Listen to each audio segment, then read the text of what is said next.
Bonjour, mes petites chéries, as we are here with the third quarterfinal of the day for Masters Tour Arlington. It is an all-French quarterfinal. That's why I'm finishing French here. I'm joined by Sottle.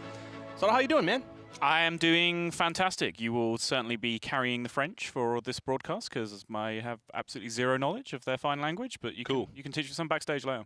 Cool. I will do that. No, I won't. But yeah, we have a good matchup here. It's going to be AyRoK versus totosh. And both these players have very similar lineups. It's as close to a mirror matchup as we're going to get. They have the same archetypes with a couple different tech choices in each of the decks that we're going to be seeing. But we're going to be seeing most likely similar bans. And even though they're a different order, they are the same classes. Yes.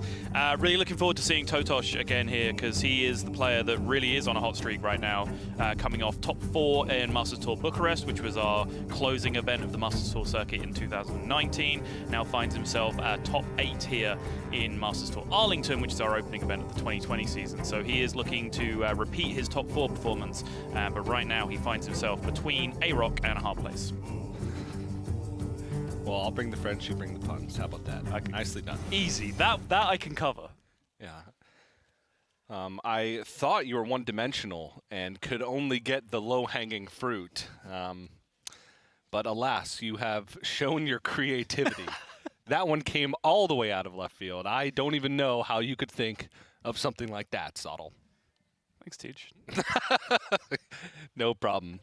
But yeah, we're going to be seeing a lot of Galakron stuff with both these players. 3 out of the 4 decks are Galakron decks. Galakron Warlock, Galakron Warrior, and the Galakron Rogue. The 4th deck is Highlander Mage, which, as we said, has made a splash so far in Masters Tour Arlington. I expect it to keep that going. A little bit about AyRoK, third career Masters Tour appearance, but hasn't had that breakout performance that he's wanted until now. No, you have to just call it like it is. Those are some pretty disappointing results in the last couple of Masters Tours for him, but needs to be said that no one just walks in the door and sits down and plays one of these. They go through a very stringent qualifying process to even get to this point. So just that first bullet point, third career Masters Tour appearance, that means that he has gone through those qualifiers successfully 3 times to even get to this point. Yeah, that's right. totosh, on the other hand, he's coming off of a top 4 at the very last Masters Tour, which was Masters Tour Bucharest, also a top 12 at DreamHack Tour in 2019. And you saw that statistic there on screen. His only loss so far has been to Bloodyface, who went to the Swiss rounds undefeated. Yes. So he has gone through some pretty significant tests and has come out of almost all of them on the winning side. He will not be getting the chance to exact revenge on Bloodyface, though, as Bloodyface was dropped out in the round of 8. So he now has a free path, I guess, to the final. If Bloodyface is the only player capable of beating him, it's a free win from here for totosh. Yeah, we'll see.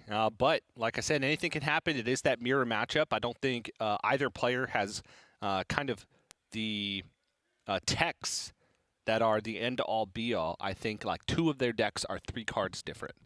Right. That's about the extent of it. So it's really going to come down to a lot of micro decisions. And, I hate to say this sometimes, but, in mirror matchups, it can be draws. But you can improve your odds, especially with decks like Highlander Mage. I think that mirror matchup specifically, if we end up seeing it, is one of the toughest to navigate because you make one mistake, you have one poor turn, that's when your opponent can capitalize on it because of how many big swing turns they have the possibility of having. Yeah, for sure. Taking a look at the lineups now, as we mentioned, very similar on both sides. But AyRoK here has the Warrior and the Warlock of the Galakron Persuasion, and then that Highlander Mage. And I think these are some of the lineups that I think a lot of people would have expected to have done well in the tournament coming in. Like, as I've said multiple times during this tournament, we've had quite a gap in the broadcast tournament metagame. So everyone's just kind of got very familiar with what the ladder metagame looks like. And if you try and extrapolate that to what the tournaments are going to look like, well, what decks do you expect to see? Which is a whole bunch of Galakron, because that's what you see on ladder most of the time. But that hasn't really been the case. Like, yes, the Galakron decks are here and there or thereabouts, but there have been very diverse lineups. We've seen Combo Priest, Highlander Mage. We saw Bomb Warrior in the last series. Like these. Well, There was a Galakron thrown in there. There was. It's a fair... But, I mean, it played like every bomb card. I think it's very fair to call it Bomb Warrior. But yeah, you see here, same thing on the other side. Galakron Warrior, Galakron Warlock, Highlander Mage remaining for totosh as well. As TJ has mentioned, just a few cards difference between the two lineups. Yeah, the couple of decks that surprised me / impressed me the most, Highlander Mage, Combo Priest, even Quest Resurrect Priest. There was a few players, despite the small sample size of overall players in the field that brought Quest Resurrect Priest, that did make it into the top 16 area. The last deck being the Highlander Control Warrior. Yes. Which we just saw Blyze win the last quarterfinal with, and we saw quite a bit of that once we got to the later Swiss rounds. I think that deck was not on a lot of people's radar because on ladder, you rarely see Highlander Control Warrior much at all, the Highlander Dragon Control.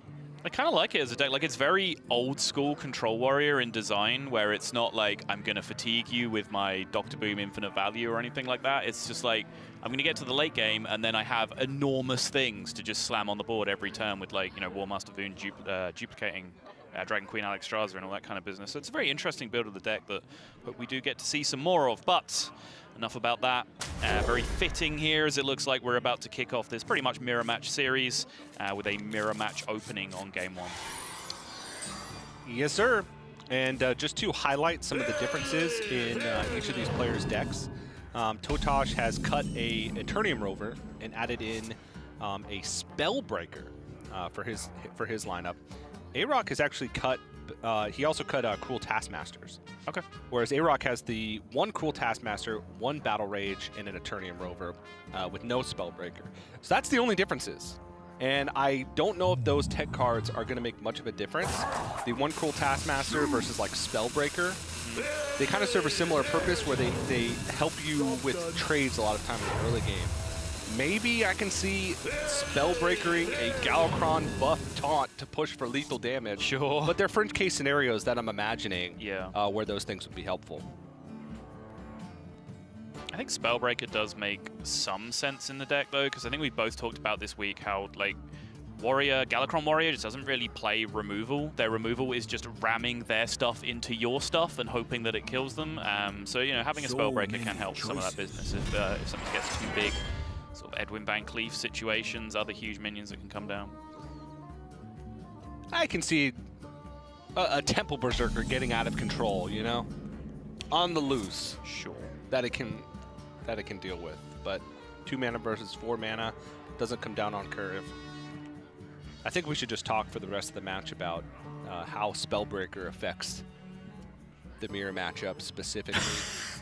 You got it, buddy. Sign me up. So obviously right now it's turn 2, so Spellbreaker wouldn't, of course, be playable. It'd just be a dead card right now. You'd much rather have the Cruel Taskmaster than the Spellbreaker, because at least it would be playable at this point in the game. At least you can push damage. You're right. Yeah. AyRoK not really feeling the effects of not having a Spellbreaker because, again, he's going into a 3-mana turn. Wouldn't be playable, would just be a dead card in hand. Right. He's happy to have the possibility of a Cruel Taskmaster because at least he can play it on the board. Yeah. Totosh's side now, there is a Bomb Wrangler on the board, which Spellbreaker could silence if it was playable, but again, only 3 mana available, so it could not be dropped this turn. Okay. Usually, one of us is going to have to call chicken, yeah, TJ, usually it's not going to be me. Usually I never call chicken, but this is a quarterfinal, so get yourself together, Soddle. All right. You started it. Yeah. You're a bad influence. totosh can counter with his own Bomb Wrangler. I'm curious. If he wants the possibility of playing Sign of Ruin next turn, then he could just go Ritual Chopper, make some trades on board with bombs. He'd override the 1 attack from the Ritual Chopper he currently has equipped, but it does open up more options going into the next turn. Yeah, it's something that we've seen a lot this tournament. You do generally see, like, Ritual Chopper, the strength of the card is, like, it's kind of just heroic strike with a bit of upside sometimes, a lot of the time. Like, the second charge of the weapon is very negligible. You just want to get that invoke done, and just that initial 4 attack swing is the one that really pays off for you. Absolutely. Kind of the worst bomb outcome there for AyRoK. Hit the undamaged Town Crier for 1. Still going to take some semblance of control over the board. That seems like a pretty juicy Scion of Ruin. It does. Huge amount of board presence, especially as that Richard Chopper can take out the 2-1, which means all 3 Scions of Ruin will survive here for totosh. And there's many interactions of mirrored cards where being the player going second is generally good for you. Like Siamat into Siamat, for example. The second Siamat is the one you want to be playing. Ziliax into Ziliax, same thing. Scion of Ruin, no. You want to be the first player playing Scion of Ruin. Yeah, make the trades that you want and force your opponent to have to trade their entire Scion of Ruin turn into yours. Yep. Which isn't even possible for AyRoK here. 5-mana available, only has invoked a single time. Yes. Last turn with the Devoted Maniac, so it looks like his game plan is going to kind of shift here to I'm going to hit you in the face, potentially. Looks like it. Leroy in hand, Galakron in hand, weapon in hand. Certainly no real way of contesting this board, so I think you just have to rule that out through a process of elimination. Faces the place.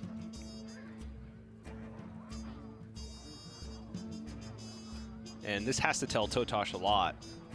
Okay, this is his game plan. I like the way my hand looks.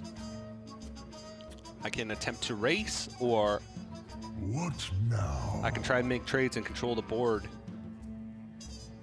The longer you control the board, though, the less chance you have of being able to initiate that race later. Right.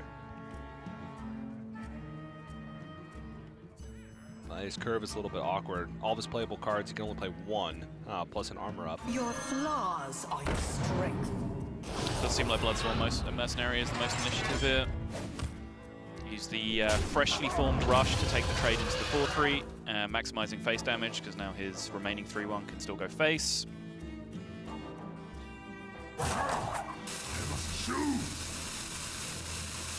If he doesn't make the trade here, Awaken could be a little bit of a punish.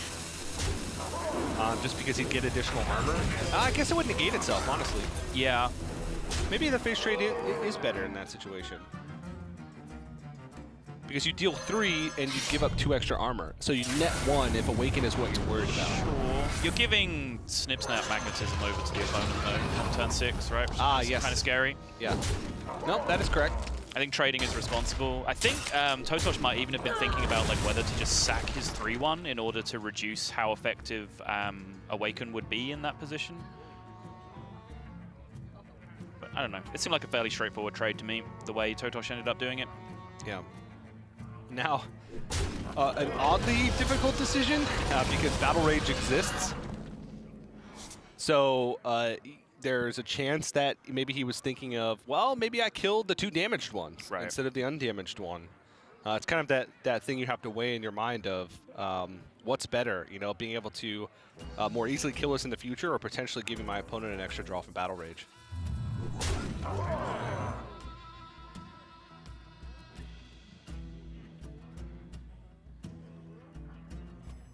Still somewhat awkward turns here for totosh, just in terms of mana allocation. He has invoked twice, so he can't set up for a fully invoked Galakron going into next turn, but he can get closer to it. The Snip Snap play, double Snip Snap, and then next turn maybe double invoke followed up by Galakron seems like a reasonable choice. It does. It's one of the problems Warrior has, though, with one of its invoke cards just being so situational in the form of Awaken.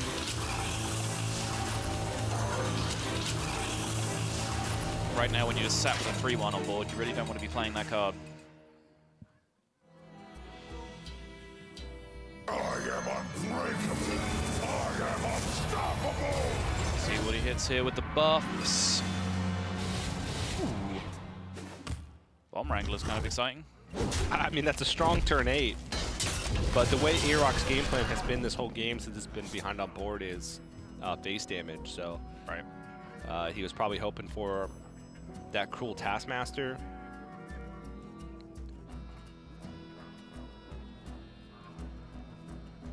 Question is whether that buffed up shield and Bomb Wrangler is good enough to win him the board back, though, and it might well be. True. Especially with Bloodstorm Mercenary in hand, right? Like, if he plays those 2 minions next turn and totosh can't full clear, say, the Bomb Wrangler, he just has to leave it up, and he can just value trade that into something and drop the Bloodsworn Mercenary on the turn afterwards to duplicate it. Yeah.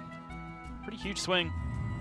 Also, totosh here has to think about the possibility of dying. We're coming into turn 8, which is the Leroy Jenkins Inner-Range Bloodsworn Mercenary. Right. Which is 16. Right. But it looks like he's just going to say, if you have that, you got me. Sure. But we can see that it's actually just an inner-range draw away. Yes, it is. From AyRoK winning this game. And I think totosh just grinning to himself. He knows what's up. He's just waiting to find out if he dies. Okay, I just saw like the red spell coming off the top there. Got excited for a second, but no, looks like it is just going to be the 1-2 punch we were talking about. Show to Galakron and the Bomber Fist Ogre. Nice. Thank you.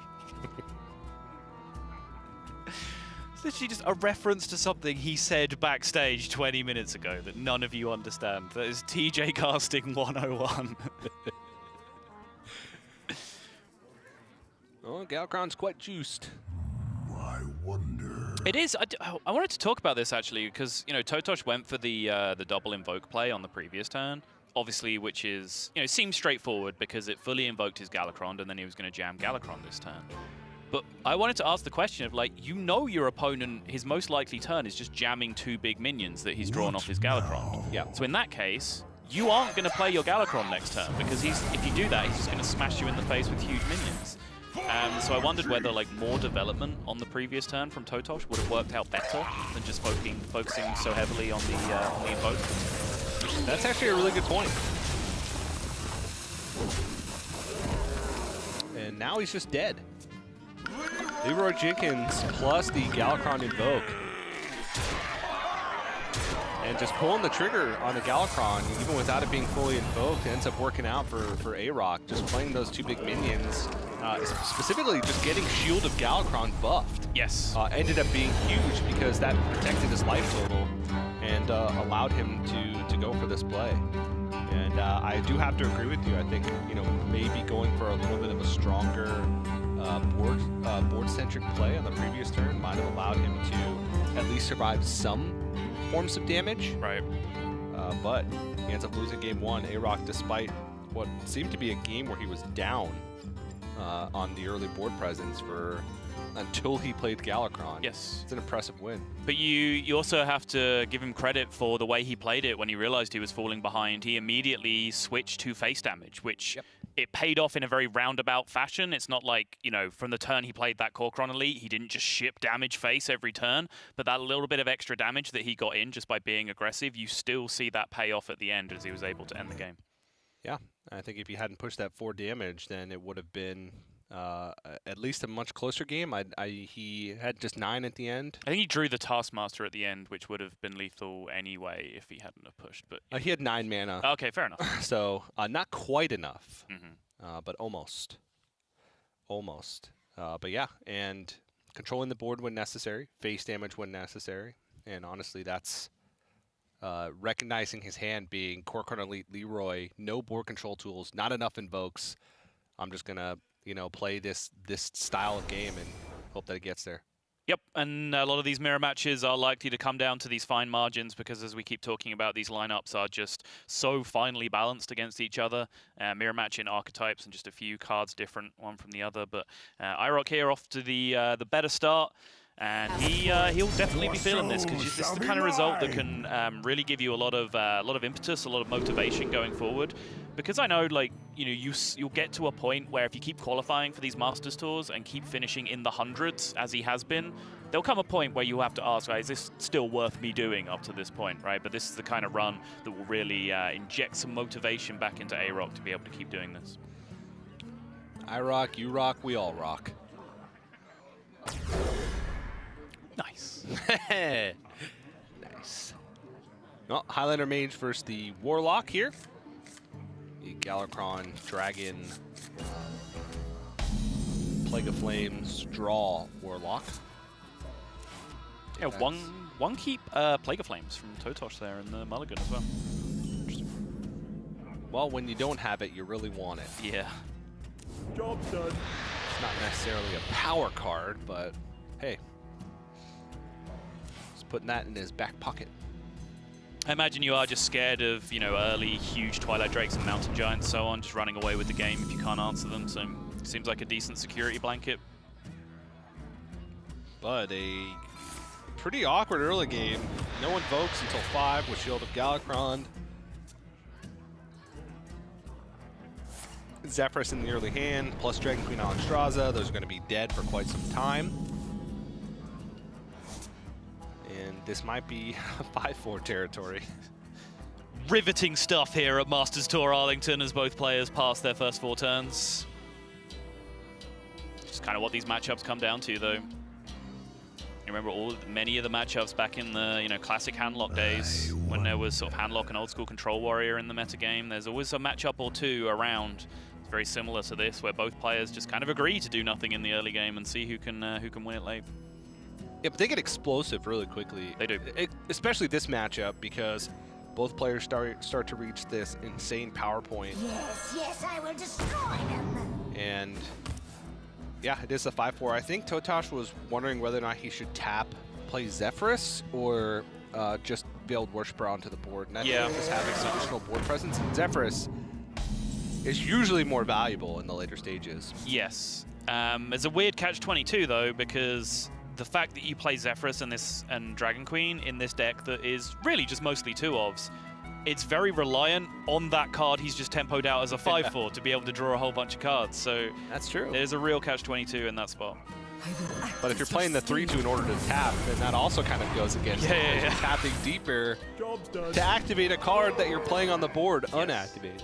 Basically, that was why totosh roped on that turn. He was having that existential crisis that TJ and I are describing. It's the what came first, the chicken or the egg? It's the egg, because no one ever specifies what species when they ask the question. Penguin.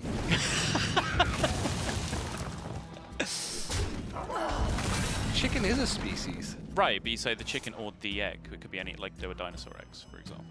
The chicken or the chicken egg? Oh, there you go. That's a much more difficult Okay. Glad we got there. Well, he's got a crazed Netherwing play with the double trade. He could also, now hear me out, So many trade one, go face with one, crazed Netherwing Mortal Coil. Whoa! Ooh. That seems better. It does seem a lot better.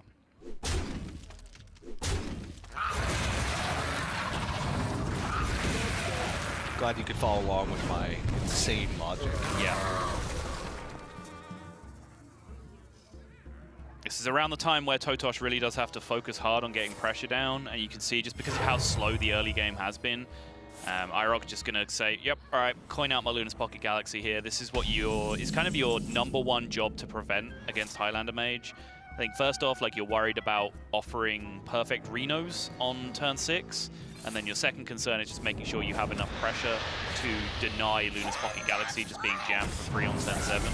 And annoyingly, those two things are kind of counterproductive to each other, because if you try and pressure the turn 7 Lunas, you often end up playing into a big Reno sweeping your board, but then vice versa. I'm slightly surprised there was no Stargazer Luna there. I mean, this is an incredibly powerful play in itself. It just gets on the board quite quickly, but totosh has showed that his hand is likely a lot of removal. So I'd rather just keep drawing deeper into my deck, but I guess that option is always going to be available to him, so if you can find a turn where he has initiative and can start drawing cards, that's a better situation. Right. But he played that very fast. He did. I guess he had expected this. He's like, well, if I draw, thinking about it on totosh's turn, saying, well, if I draw a high-statted one-cost minion, it will allow me to play it and Conjur's Calling. So I think if he had gone Luna, he's very reliant on hitting another one-mana minion on the very next draw, right? Otherwise, his turn is kind of garbage at that point. That's true. Very likely that he hits a minion, though. Yeah. Not many spells in the deck, and he's already drawn quite a few of them. That is true. There's that Albatross. We've been seeing that tech card come into play a lot in this tournament. Against these Highlander decks specifically also. Yep. But saw it in the previous series, both with Albatross and with bombs. Just different ways to try and shut down all those Highlander strategies. But unfortunately, there is exactly 10 health on board. So he willingly played into the Reno, thinking that maybe it would have come down on the previous turn if that was the case. But he would be taking 11 or taking 9, excuse me, and losing his entire board. And also a Highlander card would have been out of the way before the Albatross are shuffled into the deck. Yep.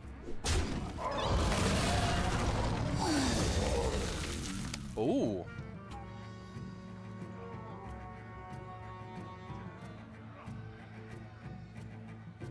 It does make the Ziliax kind of exciting. It does. And it also makes things quite awkward for totosh, who was probably planning on setting up a Plague of Flames.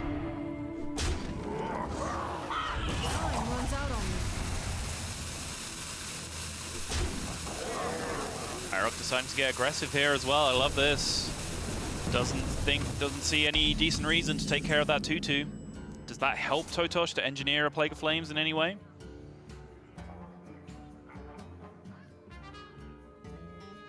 Doesn't seem like it. Nope. Godfrey hits 2/4/6, but then stops there. Would still leave the 7/7 on the board from the Death Rattle afterwards.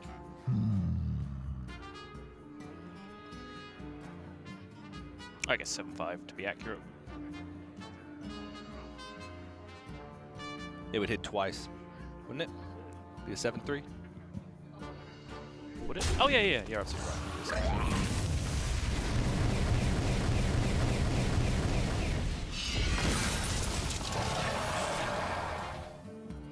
Do you Ziliax take the health and then Plague of Flames? Or just Ziliax? Okay, just Ziliax. Whoo! Yeah, there was, what, 3 ways he could have played that, I guess. He could have just played Ziliax and not attacked. He could have played Ziliax attacked and then blown it up with the Plague of Flames, or he could have done what he ended up doing. I think each of them kind of has their merits. What to do? What to do? I guess against Mage specifically, the Divine Shield is not as high value as it would be against other classes. Yeah. So Book of Specters could be interesting here. The problem is he's still in the situation, I believe it works in that order, the draw will happen and then the natural draw from the Stargazer Luna would happen. So he could still end up with a spell on the back end. So it's better to try and get a guaranteed minion if he wanted to play the Luna in that situation. But it looks like he's not interested. Time runs out on me.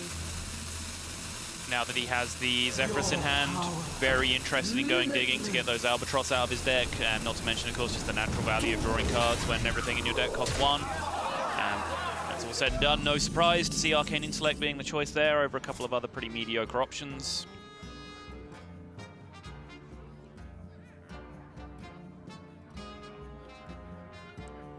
Looks like a Nether Breath Veiled Worshipper to me. Not really much else to do. Nope. 12 cards remaining. Yes, I will destroy them. Zephyrus Dragon Queen Alexstrasza is still not active. He's missing Fiendish Rites, Dragonblight Cultist, still multiple cards with 2/0s.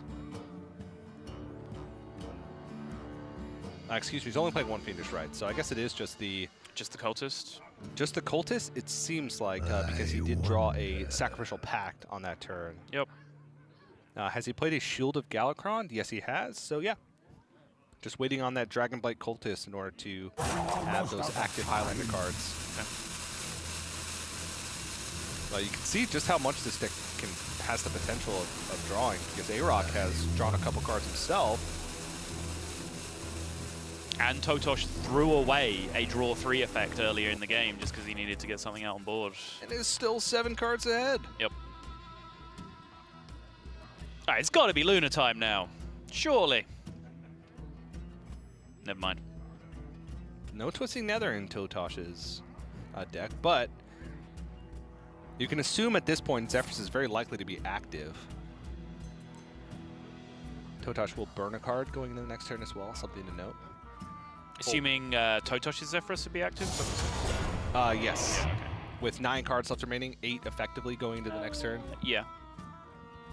It's more likely than not. It's the point where I would certainly start to worry about it.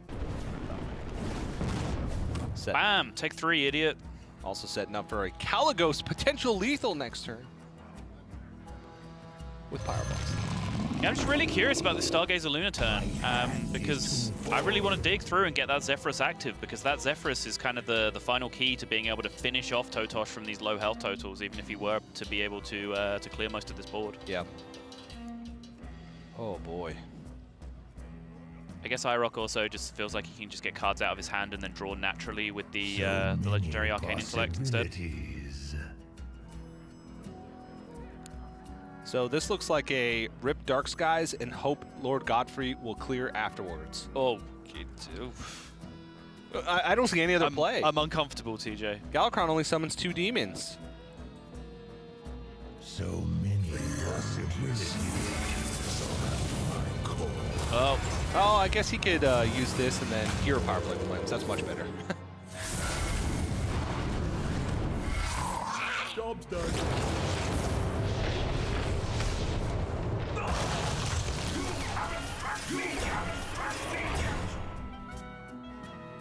and inactive Dragon Queen. Still those Albatross. So he plays the AI here, he goes down to 7, so he would burn 1 card. Go look for the Caligos. There is the Pyroblast. Do you just rip it? Yeah, you rip it. Yeah. Yep. I don't see why not. There's really nothing else that you want to use your free spell on that turn. Oh.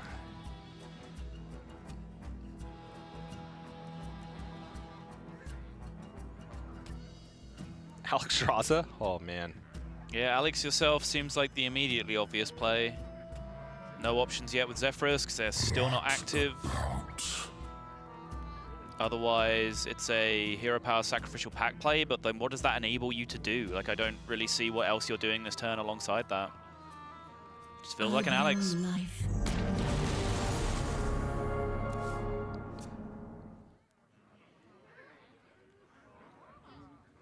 Oh, Pyroblast is lethal from the Fire Tree Witch Doctor. Oh. Oh, Fireballs. That's Fireball's a good start. all right. Now it's time.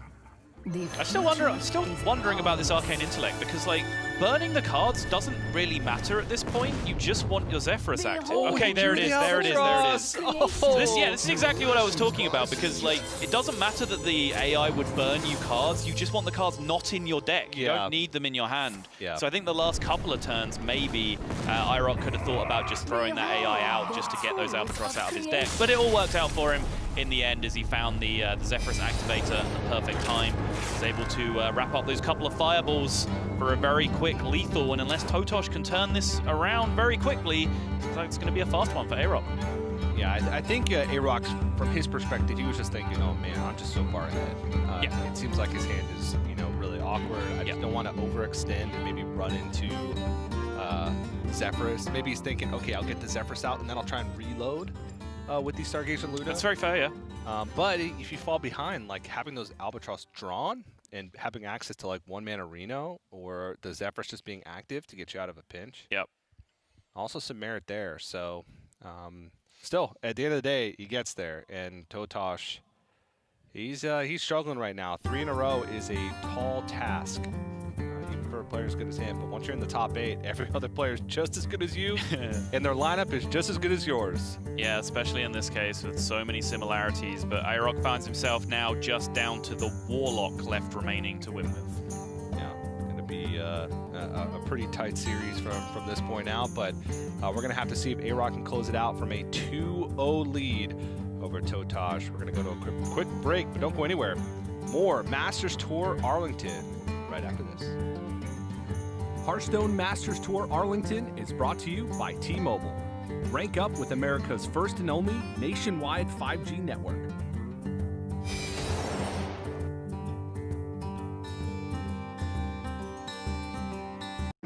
T-Mobile 5G is here, and it's nationwide. While some 5G signals go only blocks, T-Mobile 5G goes miles, beyond the big cities, to the small towns, to the people. Millions of Americans can have access to 5G on T-Mobile. This is just the beginning.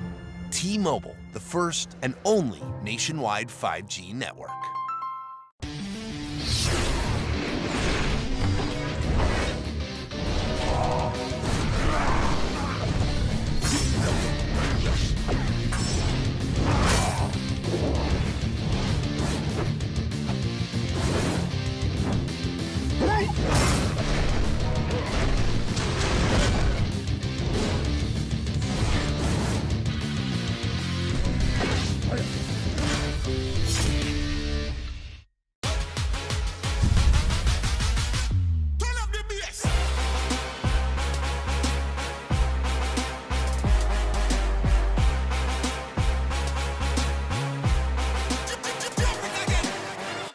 The time has finally come. We're back, Overwatch fans, and we are live from Dallas, Texas. We are live in New York City. Come on, this is carnage! It's not stopping! It's not stopping! Now we have a game! Ooh, get rocked! Maybe the Batman can do it! Oh, what is this? Oh, you ready?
Hello, everybody. Welcome back to Masters Tour Arlington, presented by T-Mobile.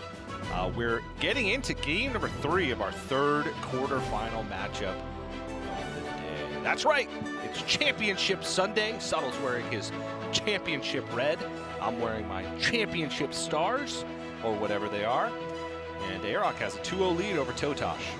I even managed to get some championship red on my white tie just to round it all off. You can actually see totally it on can see it on It actually camera. looks like a pattern, though. It's fine. I already owned it on Twitter. It's so fine. Everyone already knows. It's a chili pattern. It is, yeah. Yeah. But we're going to go into a Warlock mirror match for game number 3. totosh has to beat this Warlock deck 3 times in a row if he's going to want to move on to the semifinals, where he'll await his opponent in the 4th quarterfinal matchup of the day, which will happen next. So, a lot of pressure. And it's a pretty high pressure matchup to be thrown into for potentially the last one anyway, because this is a very swingy matchup, a very delicate matchup. You know, you can just sort of lose initiative for one turn. As soon as one Warlock gets the initiative to ship face over the other one, then it's quite hard to come back from that a lot of the time, because even though there is a lot of healing in each deck respectively, if you are able to just stick a couple of big minions to the board and start swinging, the health totals are pretty small most of the time, as everyone spends a lot of time life tapping and so on to get through their deck.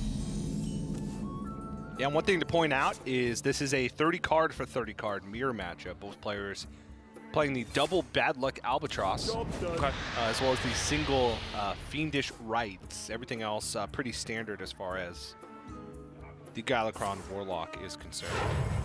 Wow. AyRoK just going full tempo here, full disruption here with the Bad Luck Albatross as well. I like it. See if totosh chooses to respond in kind, or whether he's going to lie back into the life tap phase. So you can just match this bird for bird. Apparently the bird is the word. Got any more bird one-liners in there, huh? You need to get them out?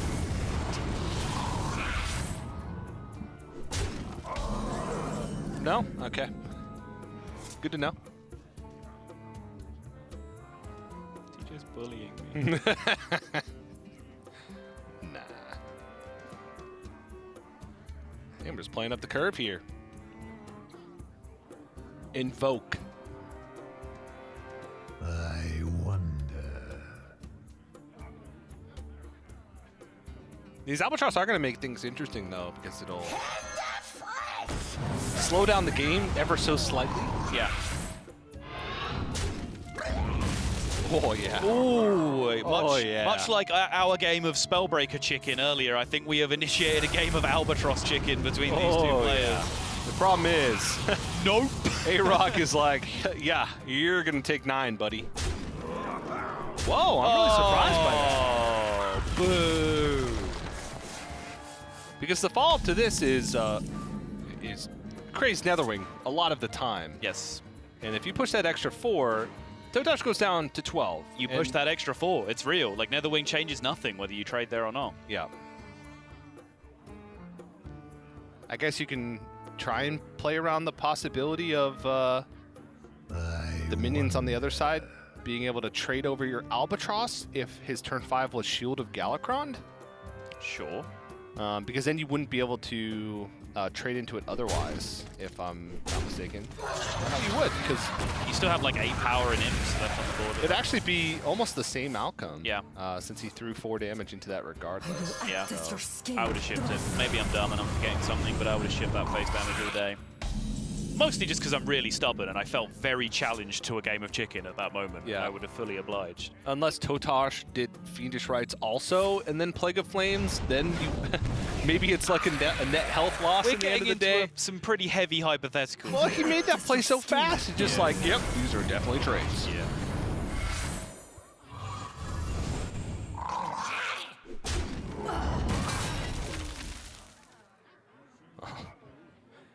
There's the first of many.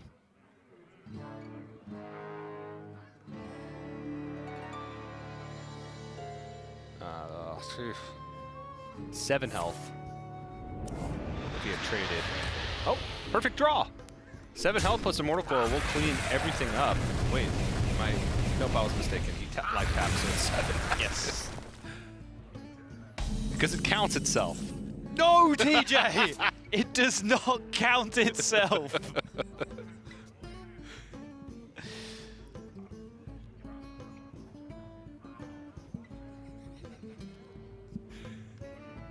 I take great pleasure in riling Sottle up.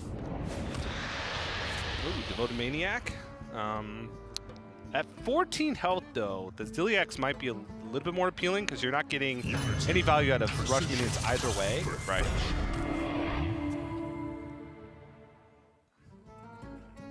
But this is better against, say, a Crazed Netherwing on an empty board. Sure. Because at least you have something left over. Also fits the mana curve. You are too late. His return is Are now. we going to interact with the Ziliax at all? No. Wondering whether he might spend a coil on the shield or something like that. Yeah. So it's not too. With Plague of Flames in hand, I think that the Albatross is likely going to be saved for a pinch if he needs to remove something. Agreed. He does need some type of draw engine. Maybe Mortal Coil can help find Build Worshipper. So, yeah, neither player just really ripping through their deck at this point. Still 19 to 18 cards on turn 8. It's a fairly slow draw game for both of these players. Really just based on how, I think AyRoK, the way that he played it in the early game is really what's caused this, because he chose to be very aggressive with his curve, which kind of forced totosh to do the same thing. yeah. Really reduced a lot of the kind of life tap shenanigans that he could have been having instead. There's a big old Phoenix Rides. Yeah, that's the place. In a preemptive trade, doesn't likely matter too much. I just don't see a reason why not to, because either way, oh no, it does matter. No, it doesn't. Because either way, you'd have to trade into the Zeliax if Crazed Netherwing was on your mind. But I guess if you don't trade, need Mortal Coils, Crazed Mortal Netherwing. Coil, Crazed Netherwing, yeah. That's the combo. Ooh, okay.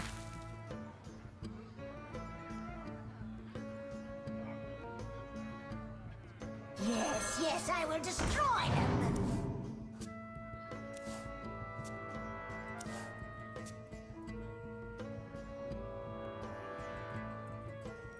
Well, that's clear if he wants it with Dark Skies. But I think we'll just see the breath instead, yeah. nice. The 6 while you can. Yep. No, I mean, we've had a couple of criticisms in terms of like maybe some damage could have gone, but I do like in general how much the players are focusing on pushing damage where they can. You know, I talked about this just in kind of the lead into the matchup. It's very much what it's about. Like, if you can establish dominance as the player that's pushing, really force the other Warlock player to play inefficiently, to scramble for heals with sacrificial packs and whatever else, you can snowball that to victory a lot of the time.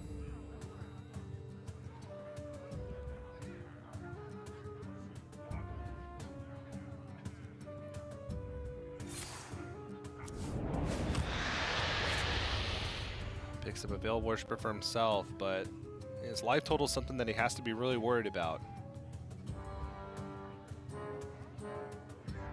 Is a fully invoked Galakron, but at the same time, he can't fully trade on this board unless he gets a Siege Breaker.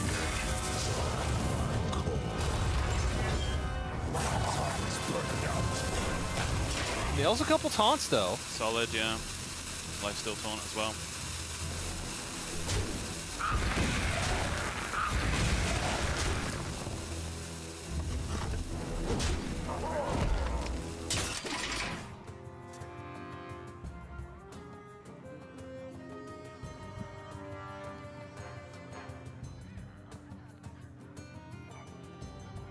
A lot of health in this board. Dark Skies, not really going to touch it. Could try and soften it up with Dark Skies first into Crazed Netherwing. So many But that's effectively his whole turn, and it's not even guaranteed because the way this health is split. He may end up leaving a 5/5 up. Yeah. He'd leave himself like dead to breath at that point as well, right? Like just put himself down put himself down to 9 with the dagger, with the claw coming through as well. Like, essentially what we're saying is he's in a really rough position right now. Everything kind of sucks. Yeah, maybe he's hoping he can soften it up with this and then Nether Breath to try and heal a little bit. All right.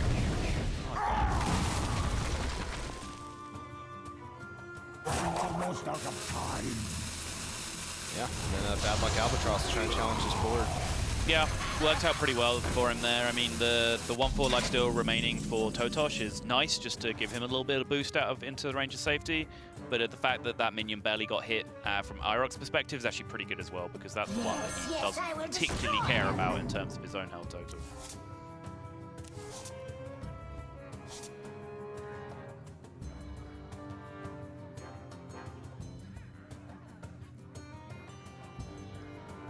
Looking pretty rough for AyRoK since he's on the back foot.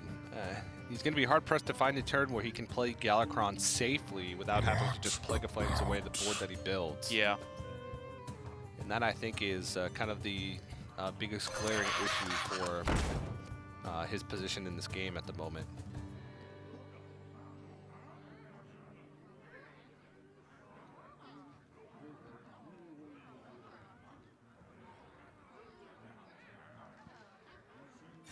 Time's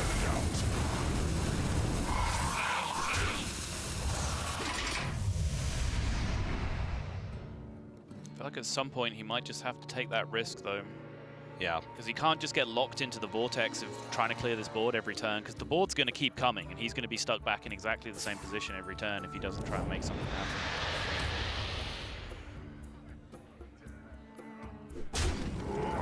Well, it's as decent of a Plague of Flame GG you can get without using that Galakrond. But again, it feels like he's not going to find a dead turn from totosh to make these plays happen. I think this one is fine though, because at least like that was the Evoke that fully upgraded him. So now I think, you know, he's probably out of time. He's just going to have to jam a Galakrond into something at some point. Just find the moment to do that. Hope he can hit some taunts. Hope he can hit some lifesteal. Find his way out of it. Not too sure it's going to work out that way for him though. Well, this is about as little development as you could hope for if he ends up playing the Shield of Galakrond. Yeah. Looks like just a Shield of Galakrond hero power.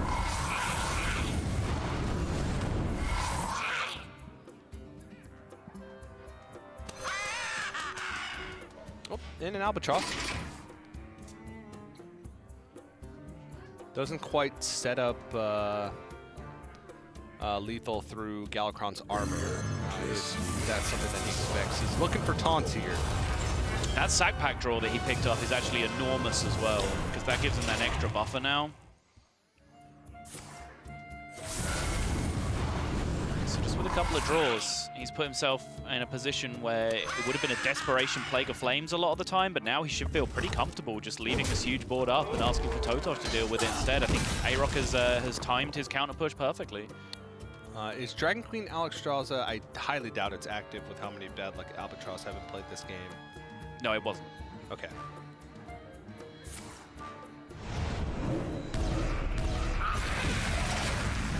Because he kind of needs that, because he's out of stuff.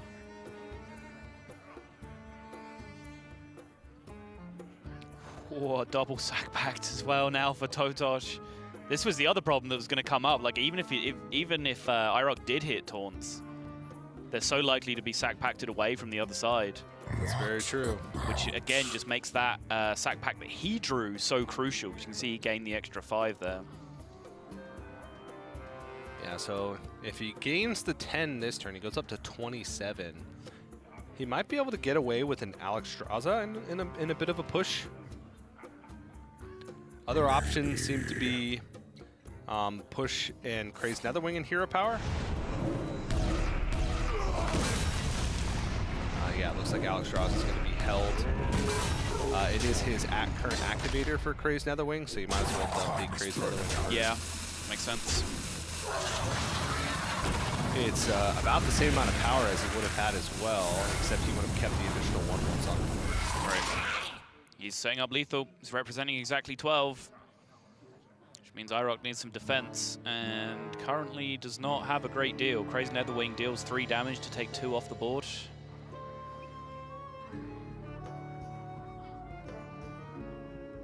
Defensive Alexstrasza theoretically keeps him alive. Maybe. Which leads me to believe that this is a Plague of Flames. Yikes. That is an ugly turn. Yeah, both players just running low on resources now. The War of Alexstrasza, Zephyrus not active. The Bad Luck Albatross really makes this mirror matchup something else. It does, yeah. Ooh. Yes, I will destroy them. That's the pickup. Zephyrus still not active. Yeah, we can go pretty wide here. Kronks means that he's representing even more damage. Yep. Either the 5 health swing ability, or if a few minions can stick onto the board, +2/+2. AyRoK coming down to his last turns of this game, it feels. And what a draw off the top!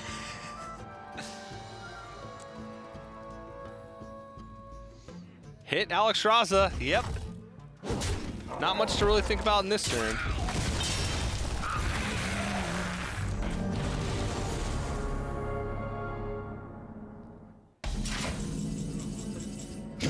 What a draw off the top!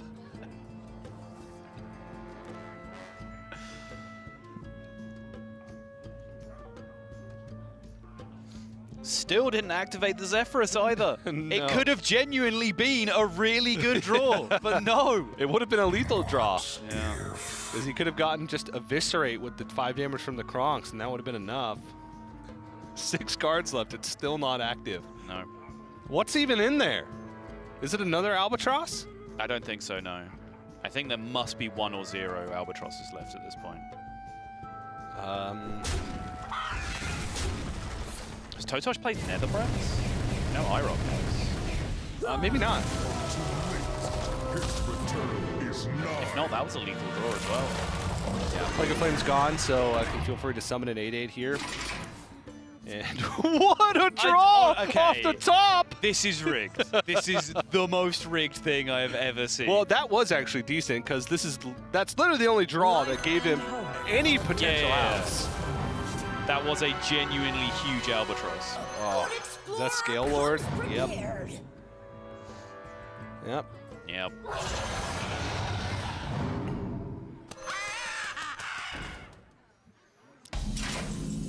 And that is going to be game number 3. Yeah, it was Nether Breath. Another breath. It was Nether Breath. All right, Totosh still has some life in the series yet. Takes at least the first of 3 that he needs to win. And this is when you start to sweat a little bit if you're AyRoK. Not a Rock, but AyRoK himself. Because Rocks can't sweat. But won the mirror matchup, and this Warlock has shown some holes over the course of the weekend. One of the most popular decks in the field, and I think it's. I checked yesterday; it was floating like right above 50%, which is pretty impressive. Meaning it's one of the best. Yes. But I think it's probably most likely gone down since then. Yeah, I saw it at 49, I think, at some point Okay. today. So yeah, I think it is trending downwards as it gets into the top 8, and you can kind of see that, at least a microcosm of that in this series, is the Warlock that is struggling to pick up a win. You know, we've seen Totosh go to it multiple times, pick up a couple of losses with it, and now he's only able to pick up the win because his opponent has also switched to the Warlock, where one of them was going to have to. So series by no means over because the roles have reversed now, and it's now AyRoK trying to scramble to find a way out with his Warlock. Yeah, and it's left. We said it's a mirror matchup, so left it's the Mage and the Warrior for Totosh, and I've been really enjoying the Mage Warlock matchup. It seems like Warlock just can't contest with just how much value the Mage has at certain points of the game, and Warrior, they're just gonna get you. You just die a lot of the time. Yeah, you do. I think as long as the Mage hits some form of early removal, doesn't really have to be that specific. You know, it doesn't have to be exactly Reno the Relicologist like it does in some matchups. But as long as they can deal with like one big swarm of 1/1s or 2/1s or whatever they end up being, from that point it just feels like they're just a better mid-range deck than the Warlock. They can just play, you know, bigger, chunkier things consistently. So it certainly has seemed like they've struggled in both of these matchups remaining. Yeah, the Bad Luck Albatross could be an X factor with at least the Mage matchup, just to shut off a timely Reno the Relicologist or the timely Zephyrus or Dragon Queen Alexstrasza, but time will tell for that matchup. We'll see if we have that one coming up next in game number 4, but in the meantime, we got to go to a break, so don't go anywhere. Quarterfinal 3 here at Masters Tour Arlington continues after this. Hearthstone Masters Tour Arlington is brought to you by T-Mobile. Rank up with America's first and only nationwide 5G network.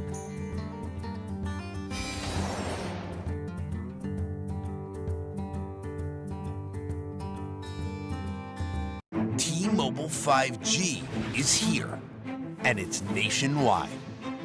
While some 5G signals go only blocks, T-Mobile 5G goes miles, beyond the big cities, to the small towns, to the people. Millions of Americans can have access to 5G on T-Mobile. This is just the beginning. T-Mobile, the first and only nationwide 5G network.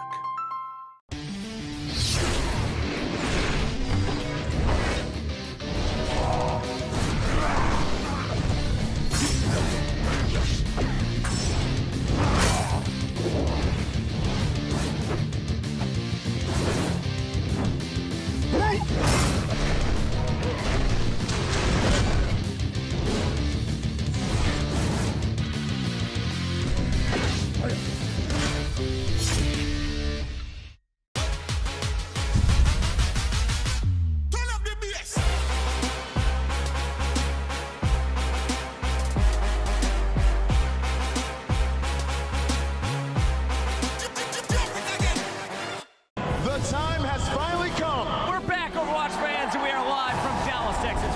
We are live in New York City. Come on, this is carnage! It's not stopping! It's not stopping! Now we have a game. Ooh, get rocked. Maybe the Madman can do it.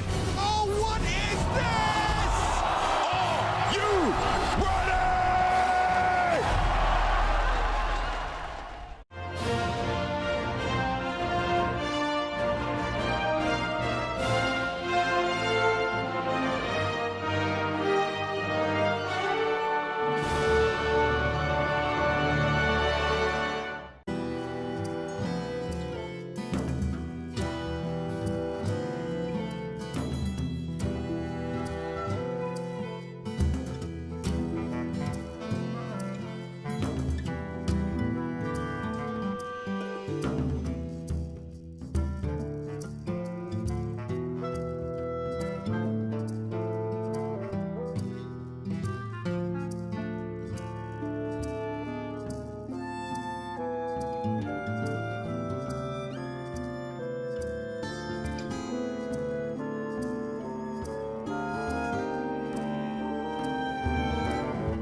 Welcome back, everybody, to Masters Tour Arlington. We're just getting started here on the day, just in quarterfinals. Some big matchups, but we still got one more of those after this, then 2 semifinals, and then, of course, the grand finals. And just before we got back from the break, the only 2 other people in this Esports stadium on the crowd right now are Hunter Ace and Just Saying. Kind of cool talking to them. 3 of the greatest Hearthstone minds ever to have existed are in this building currently. Hunter Ace, Just Saying, and myself. And killing all day. He's not here. Oh, he's not here. Okay, no, that's fair enough. No, he's off doing something. I don't know. Absolutely buried Frodan there because it was actually Hunter Ace Saying and Frodan that came up to talk to us, and you just didn't mention him. Well, he's implied. He was just casting on his last series. Right. But he's not up there in the upper echelon of great Hearthstone minds. No, there's like 5 tiers. Tier 1 is just me, Hunter Ace, and Just Saying. Okay.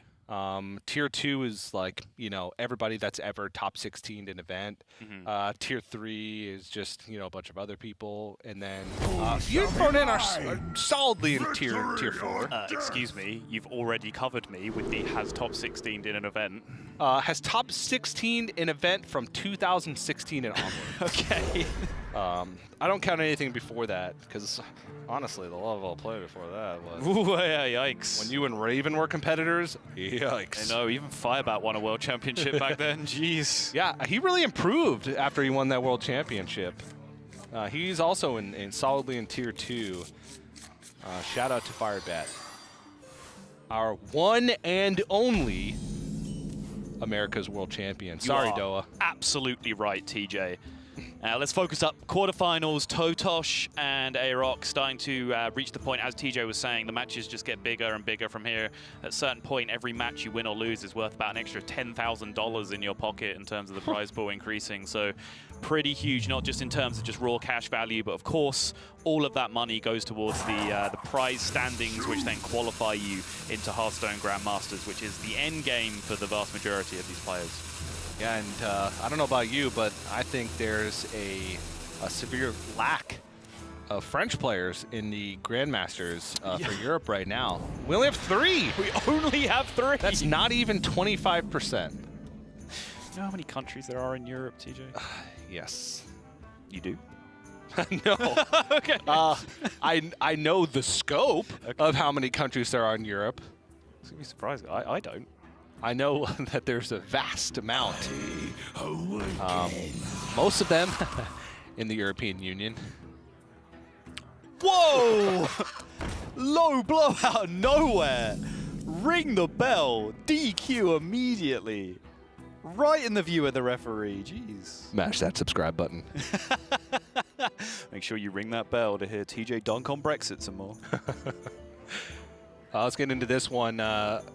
Totosh playing the Galakron. Warrior, AyRoK again. Just Warlock left to find that win with. As Sottle frantically Googles how many countries there are in Europe. 44. Wow, that's less states than the United States has. And yet somehow you're still free to EU. Land of the free. Yep. More ways than one.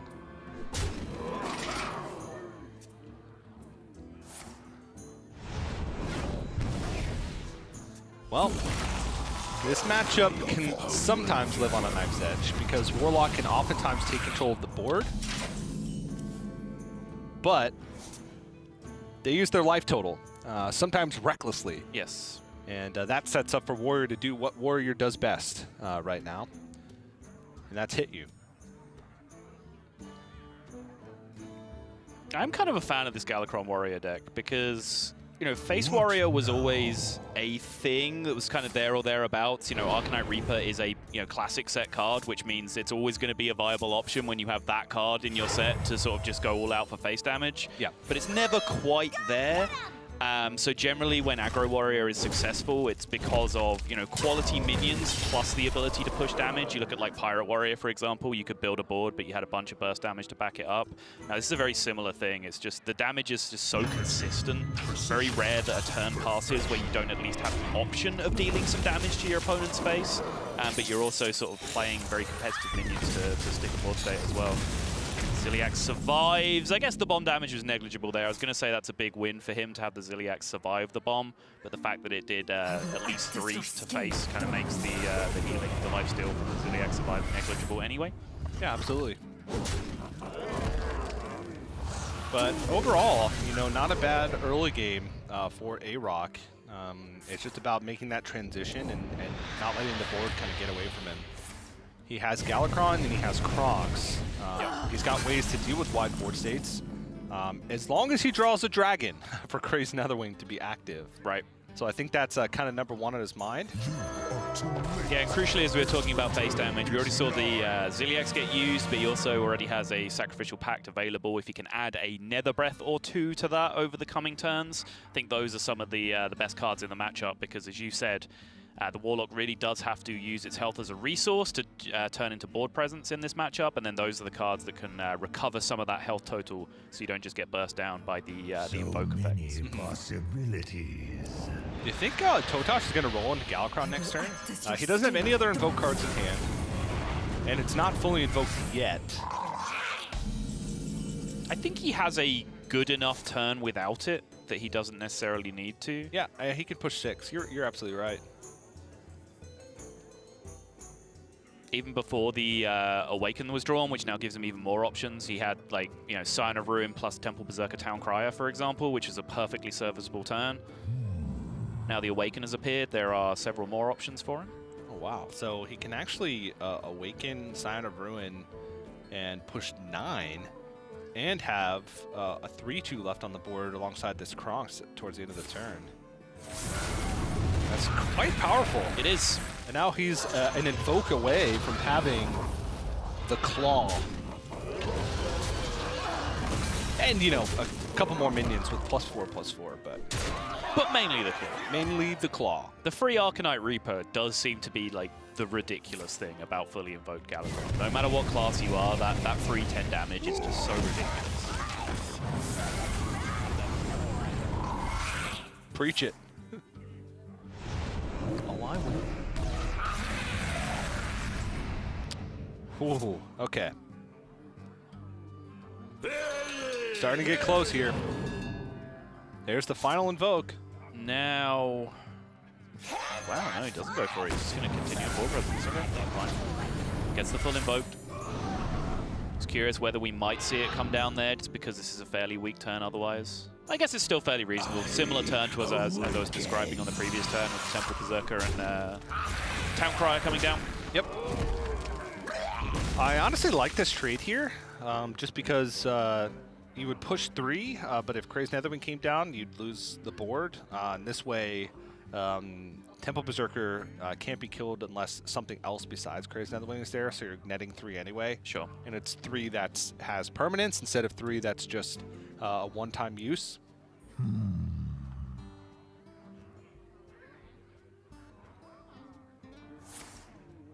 Wow, you got Coil, interesting.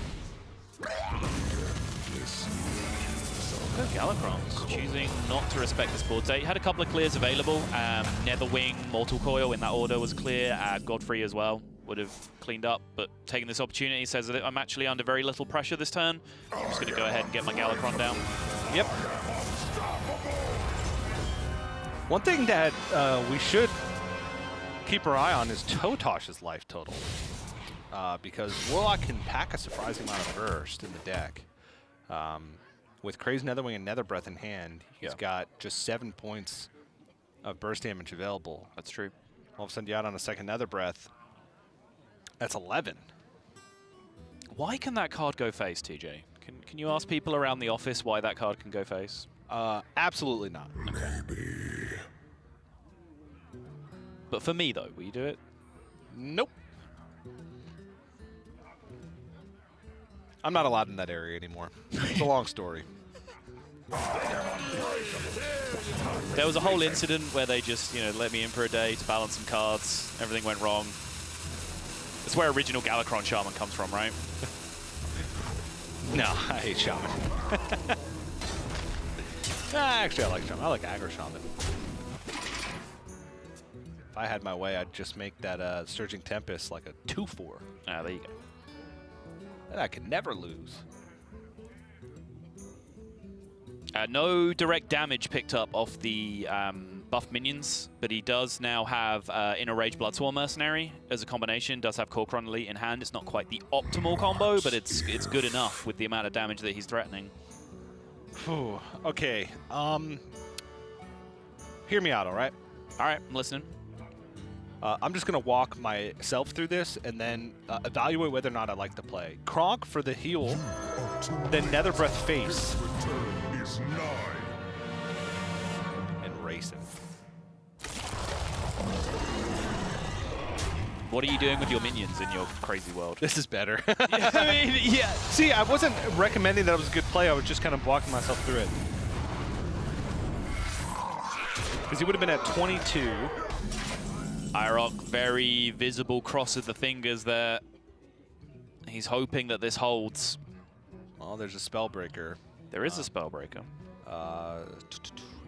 Too much mana to then do the full charge combo alongside that, though. Spellbreaker, Kor'kron Elite. It's only 11. Inner Rage the Temple Berserker would be 5, 6, 11. Plus the Invoke. Yeah, I think it's Xaxes with the Invoke on top of all of that as well. Yep, absolutely. Maybe even 1 over. Is it 1 over? We shall find out either way. Xaxes or 1 over, same result either way. Yeah, it's 1 over. Yeah. Nicely done. Totosh ties up the series 2-2. We are going to a game number 5. Yep, this just continues to be the Ballad of the Warlock. The woes just keep on coming. No real win in sight for that deck. Again, the only game that Warlock has won so far in this series is the Mirror Match, which, of course, Warlock lost that game as well. So it doesn't really go and say too much. So AyRoK, now you can see him shaking his head. You may have caught on his camera, he did very visibly sort of hold his crossed fingers up to the air because he knew that was potentially his last push, and being 2-0 up in a series where, honestly, from his perspective, this can very much feel like his big break. We saw his statistics going into this. They're honestly not great. He's qualified for 3 Masters Tours up until this point, and that is a solid achievement in itself, but he's finished in the hundreds in both of his previous tournaments. Now he finds himself in top 8, and I think to go from a 2-0 on your first big matchup on stage to have that snatched away, that would be a big crushing disappointment for him. Yes, it would. And as we showed earlier in the bio for totosh, he has been in this situation not that long ago. Granted, it wasn't 2019, but a top 4 appearance in Bucharest. Yep. And looking for another one here in back-to-back Masters Tours. Would set the stage for him to potentially put himself in the running for that Grandmaster's position, which 2 relegation periods this year means that it's just that much more likely. Yes, indeed. Much more open system this time around. Many more spots up to play for. But, you know, I said earlier, Bloodyface is the king of long-term consistency. In the short term, totosh is the golden boy right now. There is no one else putting up results like this over a short period of time in Hearthstone. Well, before we get into that game number 5, we're going to take a quick break, but don't go anywhere. The conclusion to totosh versus AyRoK right after this. Hearthstone Masters Tour Arlington is brought to you by T-Mobile. Rank up with America's first and only nationwide 5G network.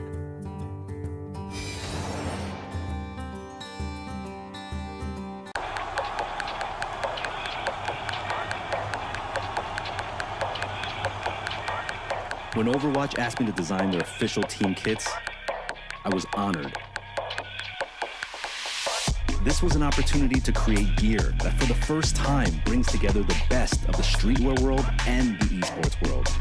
This is technical apparel designed with specs to provide the highest caliber athletes in the esports world with the performance and comfort that they demand. And just so you know, her armband is clipped, but it says LOVE, so you don't worry about. Designed to highlight each team's uniqueness, yet resonate with players and fans in the US, China, Korea, France, and all over the world. And of course, gear that needs to look as dope as it performs, both inside and outside the arena. This is it, the official Overwatch League kit. Designed by Staple, engineered for gamers.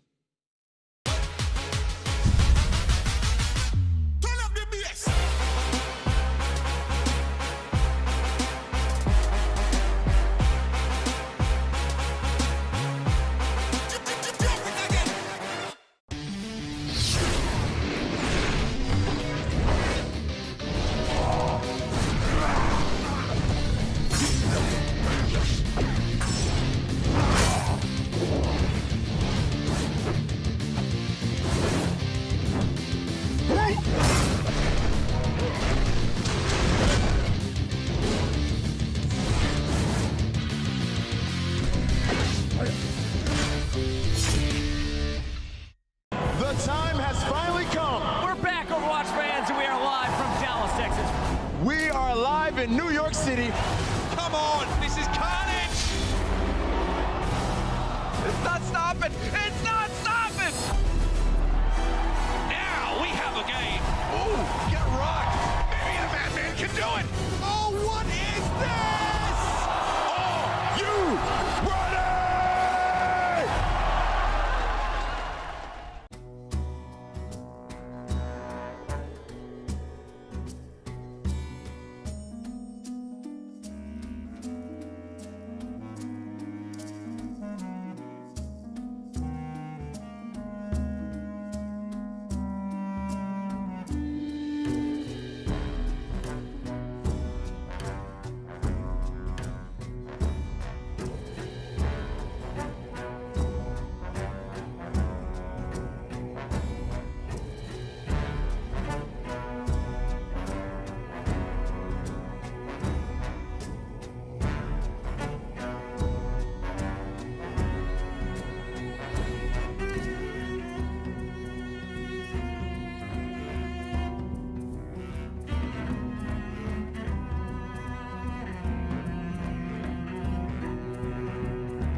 Hello, everybody, and welcome back to Masters Tour Arlington. You're getting a shot of some players that decided to rock up here in the gaming center at the Esports Stadium in Arlington to jam some games and watch some matchups.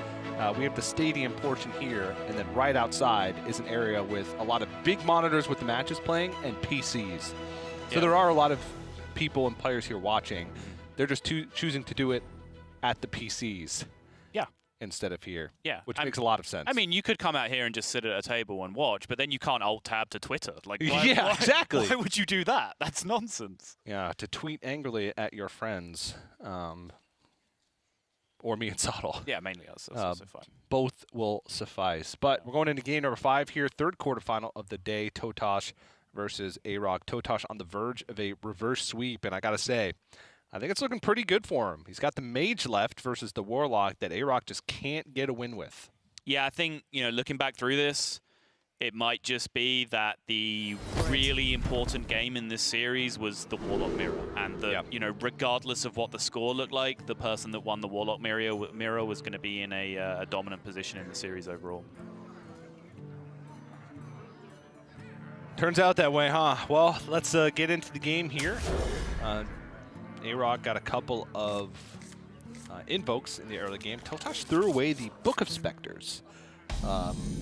Decently high win rate for the card, but there are some with higher win rates.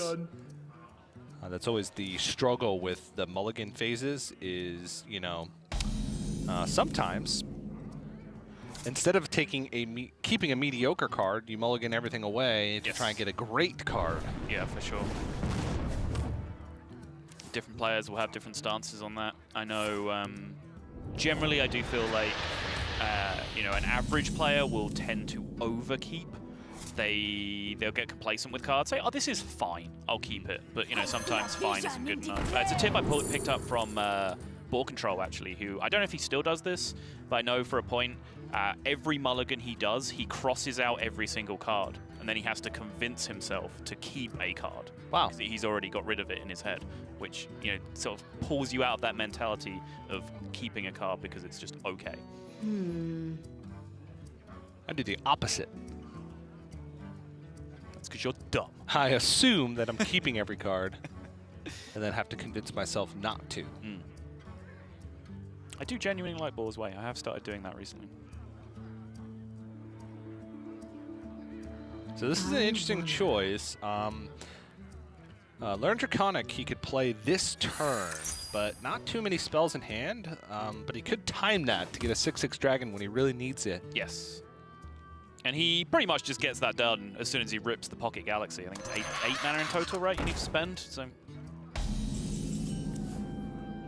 Yeah, but the Bad Luck Albatross coming out for AyRoK means that Highlander card's going to be shut off. Yes. But so far so good. totosh has a decent early curve. He's winning the board. I will act as your Highlander cards don't really matter too much if you're able to get an efficient curve going early.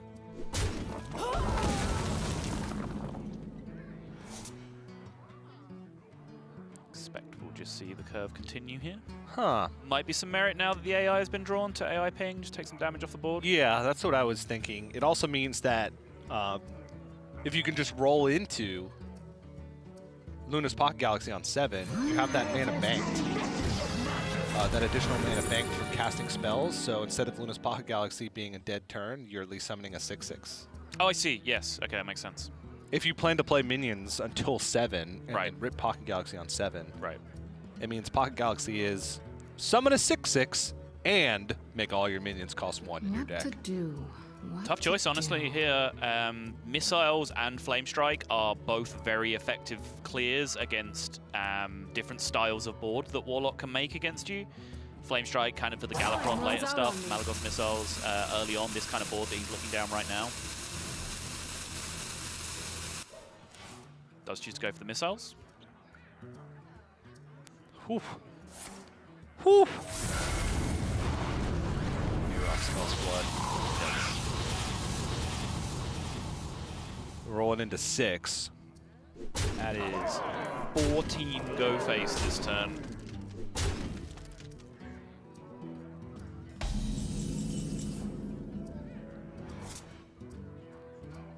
That could be pretty huge. Yep, gonna rip the missiles first. Try to clear things up, maybe able to pick off this Shield of Galakrond with Arcane Breath. And I think that is exactly the worst amount of missiles to hit the Shield of Galakrond. I will agree with you. Oh, another side quest. This one, not quite as good. No, you'd have to, like, what Mountain Giant one turn, Zephyrus the next turn? That's about the only way you're going to get that side quest done? Mountain Giant into Tiamat also. Ah, yeah, Tiamat, true, yeah. Arcane Amplifier as well. Oh, yeah, you play that guy now. And I believe that's it.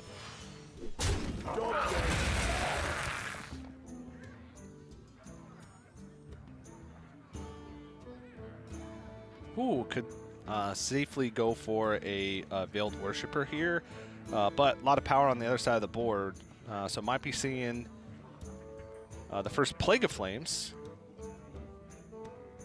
Actually, 8 cards in hand. If he trades in here, there's It's one off. It's 9 health remaining.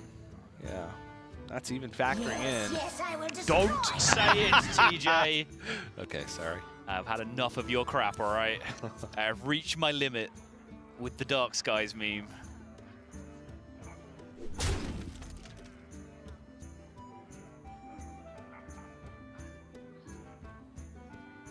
This is a decent board for totosh to be able to play the Luna's Pocket Galaxy.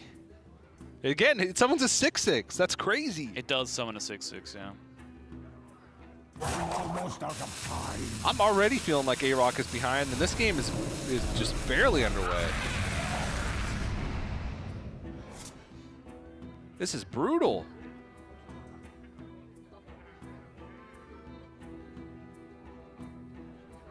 Gonna have a long think, though.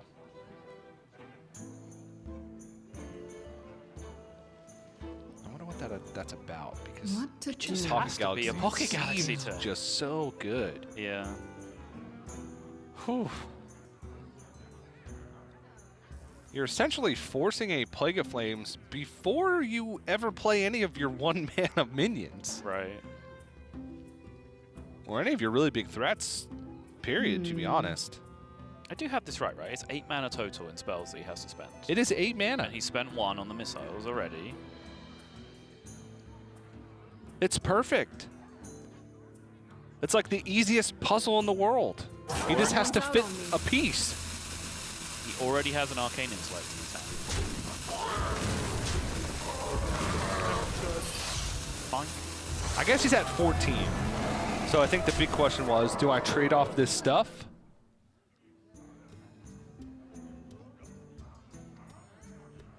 Wait. He traded both. He did suicide the 3/3, yeah. Why? What is that 3? Was that 3/3 a demon, by the way? It kind of looked like it. It's the Murloc one. Oh, is it? Okay. Well, I don't know if it's a Murloc, but it interacts with... it summons Murlocs if you have... Dragon? That might be it. Now you're just saying words, TJ. I know.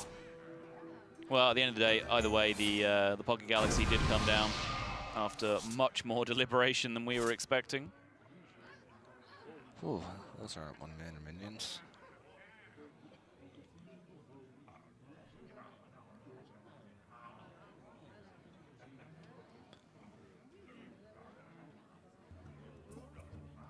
I wonder. This one is a little bit more difficult.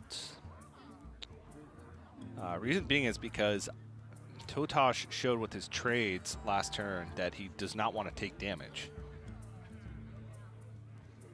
Right. If he plays Mountain Giant, he leaves 5 damage on the board, which is how much he wanted to take off last turn by making trades. Yeah. Time runs out on me. He's going to keep up with the theme.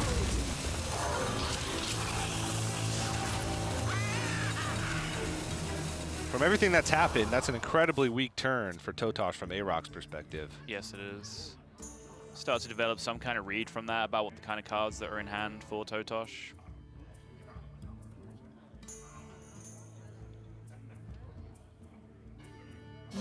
Yes, I will destroy AyRoK can keep drawing here. The sooner he can get those Zephyrus and Dragon Queens active, the better. That Zephyrus can help him threaten lethal from this position with just about any board state that he has. Yep. And with Galakrond still left in deck, you do not want to risk burning a card. Well, there's Reno. Yes. So now totosh can make a good honking board. There's the argument of, well, next turn he could have an Alexstrasza and Reno play. Right. I wonder. I mean, if he giant Renos this turn, then he's threatening lethal next turn with the Alexstrasza. Ah, yes. Which I think better. is probably the way to go about this. We're gonna have some fun.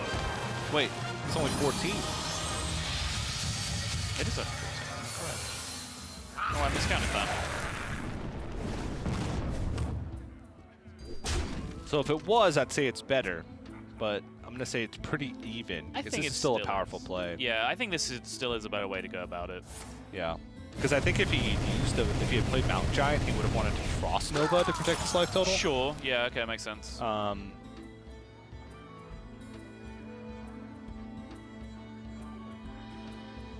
we see Dark Skies #2 come out now from AyRoK.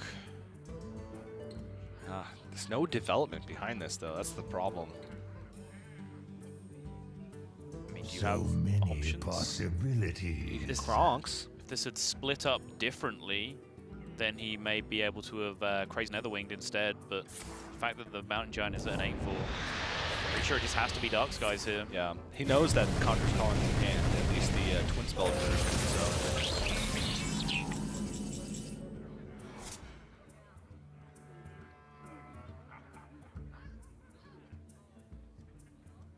Alright, let's see what's in the box. Another Conjurer's Calling. Yeah, probably just more. I mean, when all the minions in your deck cost 1, I'll take all the Conjurer's Callings I can get, thank you. Yep.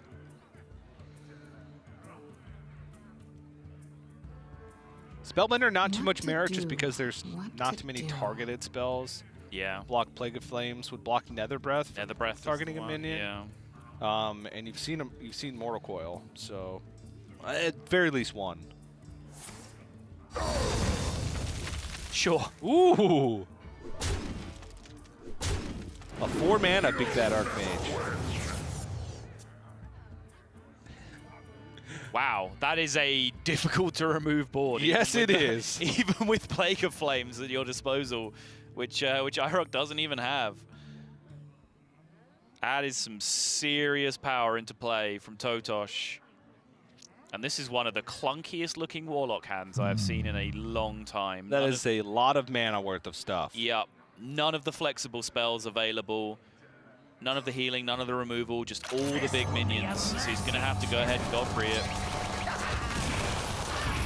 That was 57 mana worth of cards. Wow.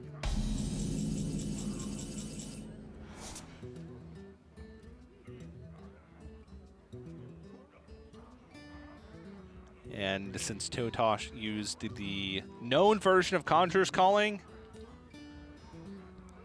AyRoK has no idea that there's about to be 2 more 10 drops in his future, but there is.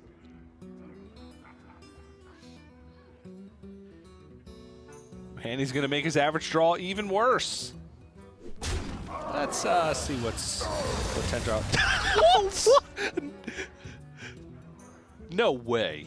This is the most rigged tournament. All right, he's going to make sure that he's not going to draw. Make sure that Zephyrus can't bail him out by Conjure calling the Albatross. I like this. Yeah, I love that too. That's actually really, really smart. Yeah. I think he's, you know, he's kind of got a read on the fact that AyRoK is struggling to deal with these boards that he's making.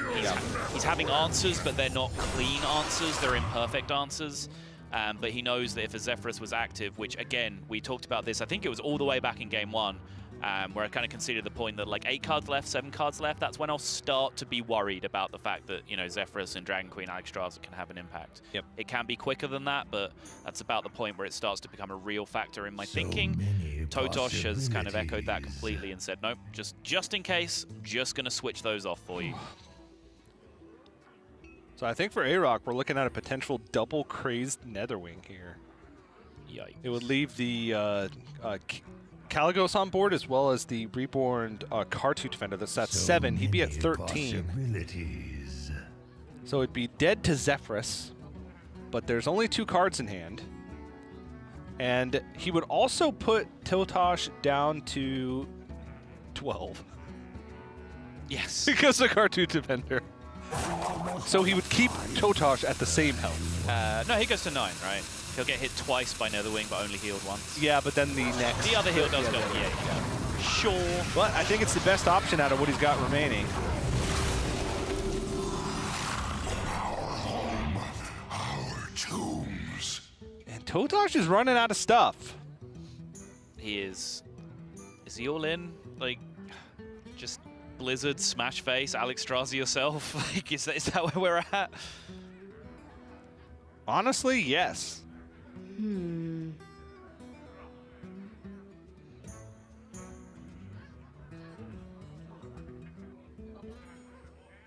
don't think he's winning the long game. He's got to make the push. Yeah, totosh seems to agree.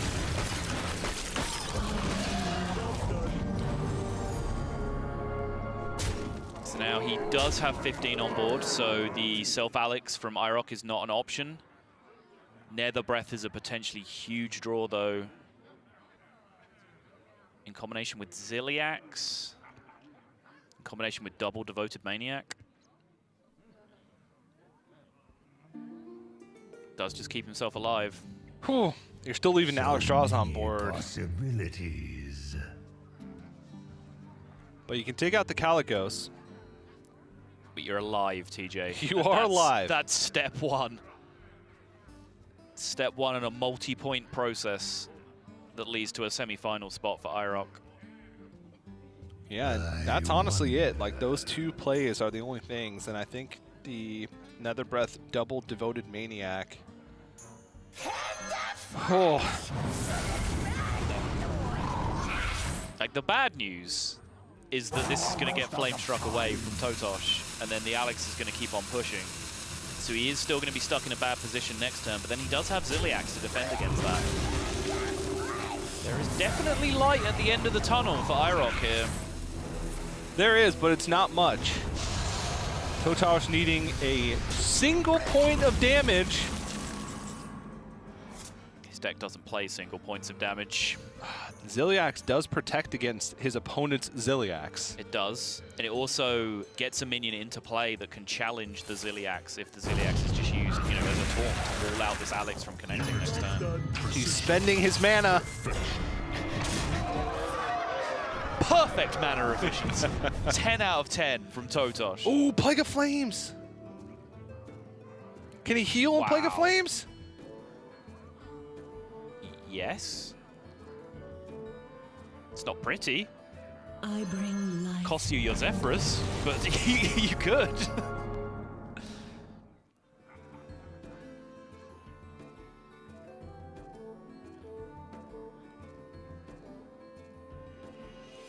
Even considering a 50-50 here. Whether he can take this 8-8 with him with the Plague of Flames. So many possibilities. Oh, that's such a tough choice. Because if you miss, your opponent has an 8-8 and you have nothing. Correct. And you're down to 7 health again. Yes. And you have to rip something. Yes. In order to put yourself back in the same position. He's going for it. Going. Boop! Nailed it. Oh! All right, totosh is in. Play my thing, hit you mode. Is it just an Albatross left that is activating Alexstrasza and Zephyrus? I think so. I think so, yes. We'll find out right now, because there is the Albatross. Massive draw off the top, Zottle. Oh boy, the Highlander card's alive, which means this is going to go downhill for totosh very, very quickly now. Outside of that, that Plague of Flames 50-50 has given AyRoK the freedom he needs to just not panic for one turn. Ooh. That is the first turn in several where AyRoK will have been unclenched.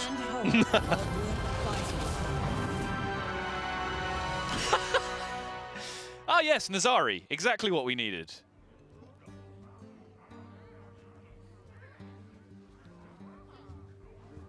totosh has to play fatigue now, right?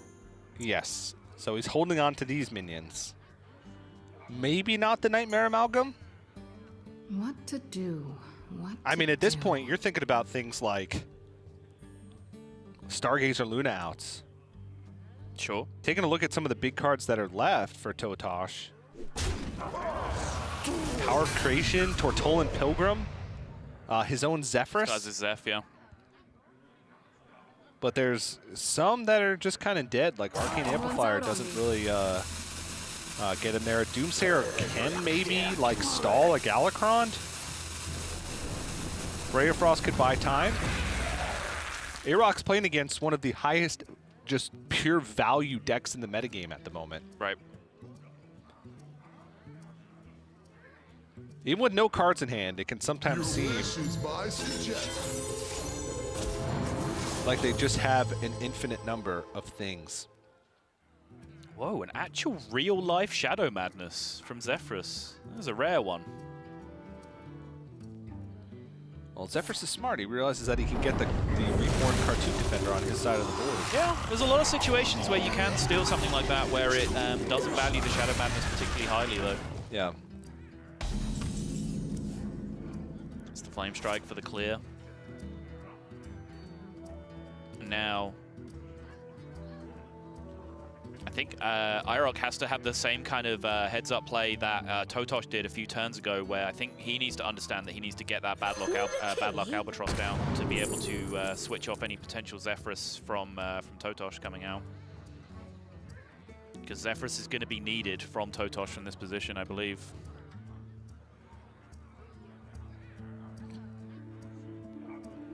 Mirror, I guess? Yeah. I think number one thing on your mind right now is I'm afraid of Dragon Queen Alexstrasza. Yep. Mirror Entity might turn that that off just a little bit.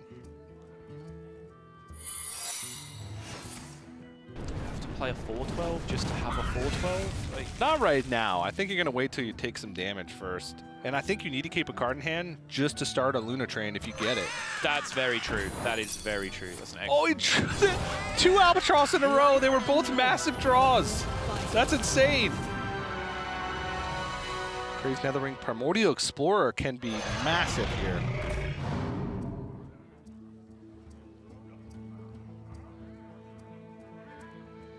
It looks like the corner has been well and truly turned for AyRoK. That 50-50. You saw him, he went back and forth. It looked like he was looking at the deck list, trying to make sure what he had to contend against if he left himself in that position where he was 1 damage off lethal again for another turn. After much deliberation, chose to rip that 50-50 and was duly rewarded by killing the Alexstrasza. Since then, it's been difficult to imagine a way back in for totosh from there. So I think the way back in is to hold on to Zephyrus, let AyRoK extend onto the board a little bit more.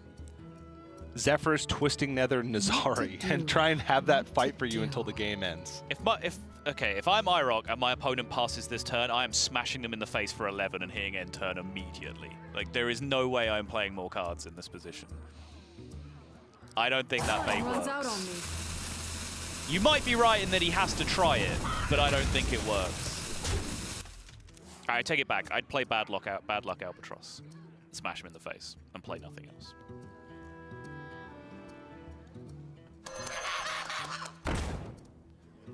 I guess there is the factor of the fatigue clock that's running on AyRoK, so he does have to kind of get a move on.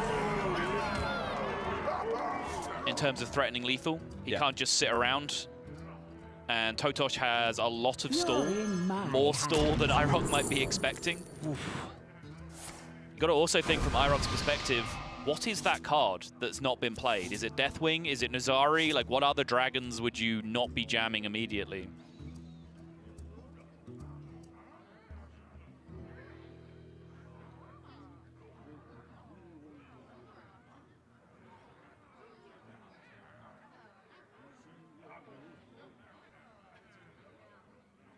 Oh, he can set up lethal. If you're Twisting Nethers, oh no, he doesn't have enough mana. Ah. If he had 1 more mana, he could Zephyrus Twisting Nether, see him in attack mode. Wind Fury, yeah. See him at fight mode. Ooh. Time runs out on me. What? Betrayal is interesting. Oh, poison man. Yeah, there's poison in the middle, right?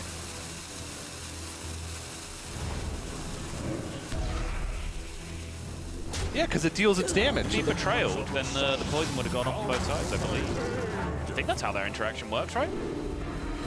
Like a year ago, yeah. I'm sure someone will correct me if I'm wrong.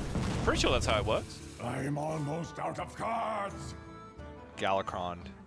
Last card.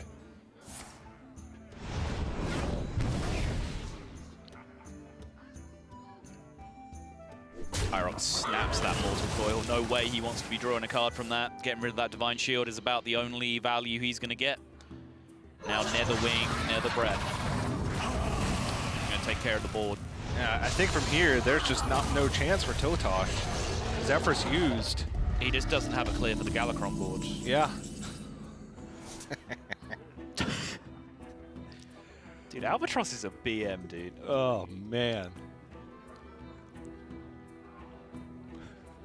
Close, but no cigar for totosh. It's looking like it's all melting away. This Nazari can extend the game for a couple of turns, but I don't think it's going to win the game. He discarded Power of Creation. 7 cards left in his deck. He has an Albatross. Dragon Caster.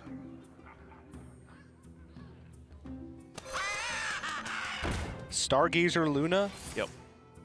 Arcane Amplifier. Yep. Doomsayer. Ray of Frost. Okay.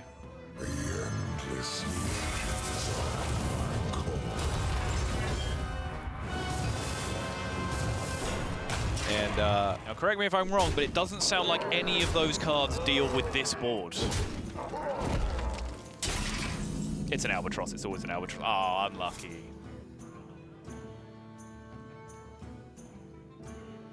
Does he have Frost Nova left? No, he had it in hand when we were debating that Mountain Giant play, right? Ah, yes. So it's Doomsayer, Arcane Amplifier, an Albatross, a Luna, a Dragon Caster, and 1 additional card. Maybe another Albatross? No, that wouldn't. A natural Conjurer's Calling?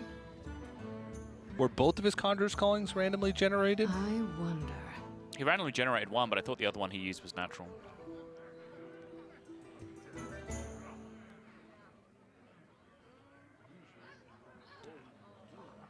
Yeah, it's nothing that can deal with this board. It's the bottom line. Nazari comes out. I imagine AyRoK was expecting specifically Nazari or Deathwing at that point. That's probably the better of the two from his perspective. Plenty of time to let this fatigue tick through, and even with the Kronks. Might just be it. 8, 13 plus 6 is 18 plus 10? Yeah, comfortably. Oh, yeah. 4 over. And that means AyRoK in a very close series and one of the weirdest Game 5s I've seen in a long time is going to take the victory over totosh and move on to the semifinals.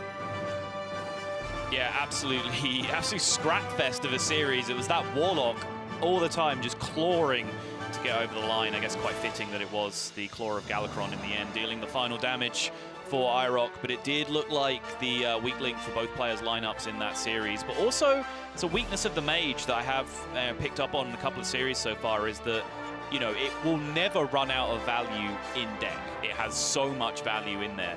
But if it doesn't find a couple of crucial card draw options, for example, if you whiff on a Book of Spectres, it is quite limited in the amount of card draw that's in the deck, which means you can outvalue your opponent's hand quite often against that deck, it feels like, even if you can't beat the whole deck. Yeah, just a weird game. So many like crazy decisions towards the later portions of that game that end up making quite the difference. The Conjurer's Calling onto the Albatross to shut off the possibility of Zephyrus. That was really smart. Albatross. Yep. His timing of Zephyrus alongside the Tiamat to you know, get the board clear and try and go for one final push and hope that AyRoK didn't have anything to do with it. Just a lot of craziness happening and many albatross drawn. Yeah, that series got a little bit carried away with the albatross, but we're certainly seeing why it can be such an effective tech card, because even when it's not necessarily just shutting off Highlander draws, it is just a disruption to a lot of decks in the game. We've even seen, Holy Wrath Paladin, for example, where in that case just extending the deck is a thing that you want to be able to do. So definitely a very unique card that's been printed for a particular purpose. But the purpose of all these players is to march towards the right-hand side of that bracket that you see there and sit underneath that triumphant crown. And we have 3 players sat in the semi-finals right now: Alan Numbers, X-Blizers, and AyRoK, and Falcine, newly minted Grandmaster for 2020, is going to be going up against Tiz in our final quarterfinals. Yeah, it's set up. We have the potential to have 3 out of our 4 quarterfinalists be friends with Alan, the only one not being it if Falcine were to take the victory over Tiz in our next quarterfinal. So I feel like that's been a pretty consistent trend. Seoul had Masters Tour Seoul last year, had an all-French final. Yes. And we even saw Totosh in top 4 for Masters Tour Bucharest. Yep, the promoted Grandmasters going into the league this year. Which were the finalists exactly. from Seoul. Yep. So a lot of big Hearthstone names coming out of France recently. Viva la France, indeed. That's right, that's right. And it's cool to see, especially since these players just seem to be so consistent. I guess AyRoK may be excluded because we showed and harped on his previous performances, looking for a breakout performance here. But Falcine, making another top 8 after winning one. Yep. Totosh, even though he fell short from top 4 here, had the one last year. So definitely a great showing. But after it all, AyRoK is the player that moves on in quarterfinal number 3. But we're not even to the halfway point of the day. We still got 4 more matches: quarterfinals, semis, and finals coming at you today. So don't go anywhere. More Masters Tour Arlington Hearthstone action right after this. Hearthstone Masters Tour Arlington is brought to you by T-Mobile. Rank up with America's first and only nationwide 5G network.